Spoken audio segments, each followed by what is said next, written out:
Bismillahirrahmanirrahim. Assalamualaikum warahmatullahi wabarakatuh. Oke anak-anak, berjumpa lagi dengan Pak Arga. Pada video kali ini kita akan belajar tentang kehidupan ekonomi negara ASEAN. Kita masih ada di tema 1, subtema 2. Ya. Sebelum kita mulai, mari kita awali dulu dengan membaca basmalah bersama-sama. Bismillahirrahmanirrahim.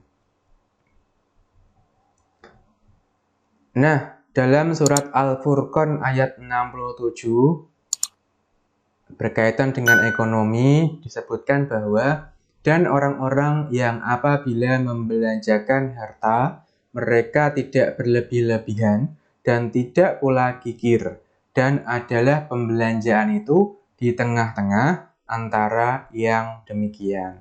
Jadi dalam ayat ini dapat kita pahami bahwa kalau kita belanja, membeli sesuatu, jajan ya, jangan berlebih-lebihan, termasuk dalam hal yang lain, jangan berlebih-lebihan. Jadi yang secukupnya saja. Oke, seperti itu. Kita akan masuk ke materi. Di tema 1, masih ingat apa temanya? Iya, selamatkan makhluk hidup. Pada pertemuan sebelumnya kita sudah belajar juga ya tentang perkembangbiakan, baik itu tumbuhan maupun hewan.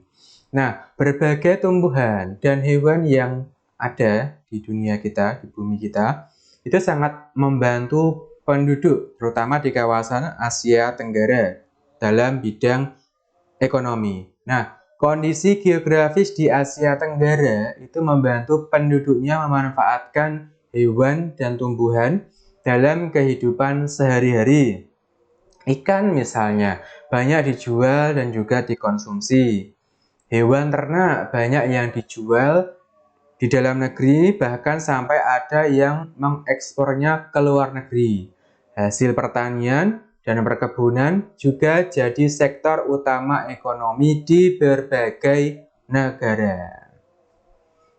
Nah, bagaimana potensi ekonomi negara anggota ASEAN? Nah, di kawasan Asia Tenggara itu terletak pada jalur perdagangan dunia. Jadi kawasannya itu strategis, menjadi jembatan antara kawasan Eropa Timur dan juga Asia Timur. Oleh karena itu, Asia Tenggara itu jadi wilayah persaingan bagi pihak yang ingin memanfaatkan kedudukan yang strategis ini.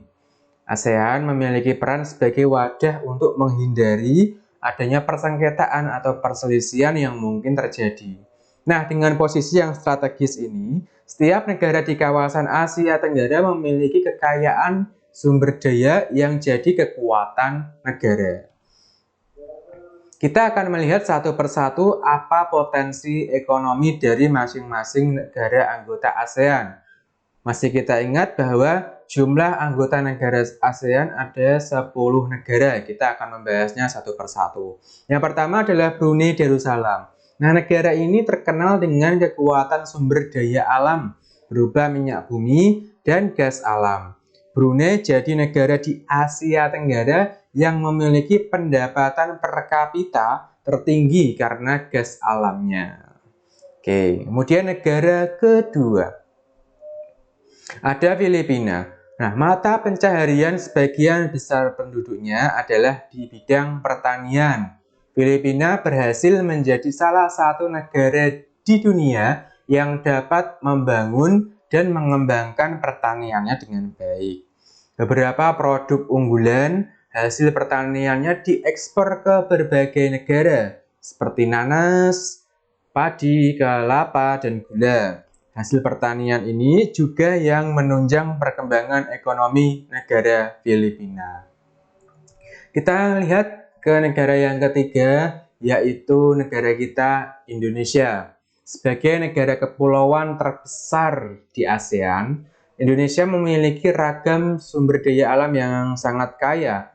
Banyak hal yang dapat dikembangkan untuk memperkuat perkembangan ekonomi Indonesia. Nah, saat ini Indonesia mengekspor minyak dan gas bumi, kemudian tekstil, dan produk-produk dari kayu. Keindahan alam Indonesia pun merupakan daya tarik yang menjadi sumber devisa. Devisa itu pendapatan.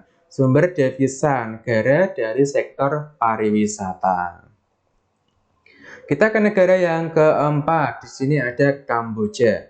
Di Kamboja itu mengalir sebuah sungai namanya Sungai Mekong. Daerah di sekitar Sungai Mekong merupakan daerah yang subur.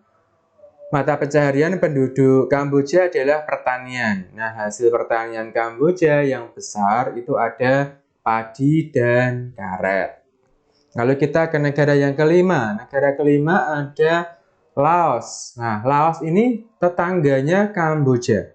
Negara ini dilewati oleh aliran Sungai Mekong. Sama seperti di Kamboja, kegiatan pertanian banyak dilakukan di sepanjang aliran sungai ini. Nah, sebagian besar hasil pertanian dinikmati oleh masyarakat Laos. Kita ke negara yang keenam. Negara yang keenam ini ada Malaysia. Kegiatan ekonomi utama penduduk Malaysia adalah bidang pertanian, pertambangan, dan perindustrian. Nah, perdagangan internasional merupakan salah satu kegiatan ekonomi Malaysia yang mengalami pertumbuhan tercepat. Peralatan elektronik, minyak, dan gas bumi diekspor ke negara lain. Produk dari kayu, minyak sawit, karet, tekstil, sepatu, dan bahan-bahan kimia diperdagangkan di dunia internasional. Kita ke negara yang berikutnya, yaitu Myanmar. Mata pencaharian utama penduduk Myanmar adalah pertanian, perkebunan, dan pertambangan. Padi merupakan hasil utama dari pertanian di sana. Myanmar itu juga merupakan salah satu negara penghasil padi terbesar di Asia Tenggara. Kita lanjutkan negara ke-8. Di sini ada negara Singapura. Singapura merupakan negara yang paling maju di kawasan ASEAN. Letak Singapura sangat strategis. Saat ini Singapura menjadi negara transit teramai di Asia.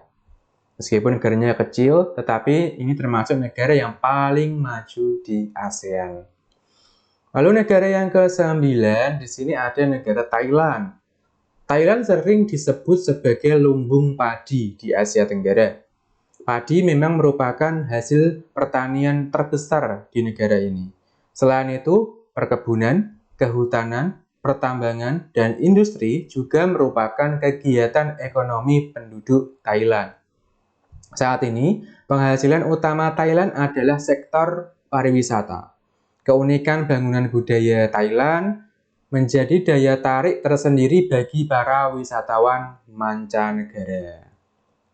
Nah, kita ke negara yang terakhir. Di sini ada Vietnam. Setelah pulih dari perang Vietnam, negara ini mulai berkembang di berbagai sektor perekonomiannya. Pariwisata dan turis mendukung perkembangan ekonomi. Bidang pendukung lainnya seperti usaha jasa di bidang perhotelan, restoran, serta transportasi itu juga turut berkembang pesat. Nah, itu dia bagaimana potensi ekonomi yang dimiliki oleh 10 negara anggota ASEAN. Sampai di sini video pembelajaran kita hari ini. Terima kasih. Mari kita tutup pembelajaran kita kali ini dengan membaca hamdalah bersama-sama. Alhamdulillahirabbil alamin. Sampai bertemu pada video berikutnya. Assalamualaikum warahmatullahi wabarakatuh.